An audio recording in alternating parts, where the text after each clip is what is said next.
Ayesha, what can you tell us from your perspective? Well, Sally, it's a rather festive mood outside the City Hall, but I'm not going to waste any time. I'm now joined by the DA's Siviwe Gwachube. What an interesting event that took place here at the City Hall today. How do you feel about the process? Look, I mean, this was a very incredibly important process for Parliament. It was important that Parliament flexes its muscle and essentially tests out its own rules, and to make sure that, in fact, we as members of Parliament are able to do our work and do our work effectively. It is obviously a great pity that members of the ANC decided to close ranks and vote against a report that effectively belongs to Parliament. A report that is ours, that we collectively commissioned, and that has now had findings by an independent panel. It's deeply unfortunate that the matter was so politicized in such a toxic manner, to the point where, one could not see wood from the trees about the fact that this is not about impeaching a president. This is about due process, and this is about saying if the president is indeed innocent, then he would welcome the chance of sitting before an impeachment inquiry so that he may be able to ventilate his views and that some of these allegations may be tested. Unfortunately, we have had a scenario where we've seen in the Fifth Parliament during the former President Jacob Zuma, where the ANC did the very same thing and closed ranks, and we're seeing that exactly the same thing happen now. Now, this is the end of the impeachment inquiry. Now, we know, of course, that the President has taken this matter on review to the Constitutional Court. He wants this report to be reviewed and set aside.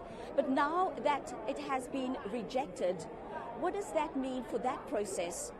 I mean, I suppose it will depend on the president and what he deems fit, and what his intentions were for taking the matter on review.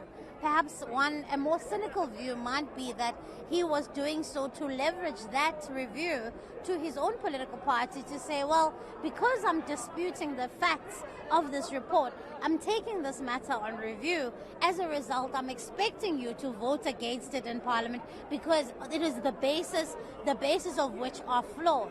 And even if you heard each speaker of the ANC, whether it was Pemi Majodina, Ronald Lamula, Honorable Janji, all of them were unable to articulate why it is that Parliament cannot continue a process that it had started, and they cannot continue a process where we had commissioned a report, and why we must ignore a report that was commissioned for 3 million rand, and now simply say, well, because we don't like the outcomes of this report, we must simply ignore it. So it's deeply unfortunate, and so now it's up to the president.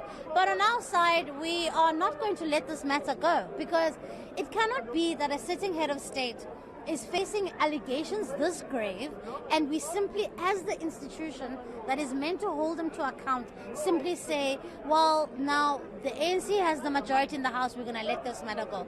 We're going to explore our legal options, we're going to explore some of our parliamentary options and see what we can revisit, because we are not going to let the matter go. This is not the last time we're going to be hearing of this matter.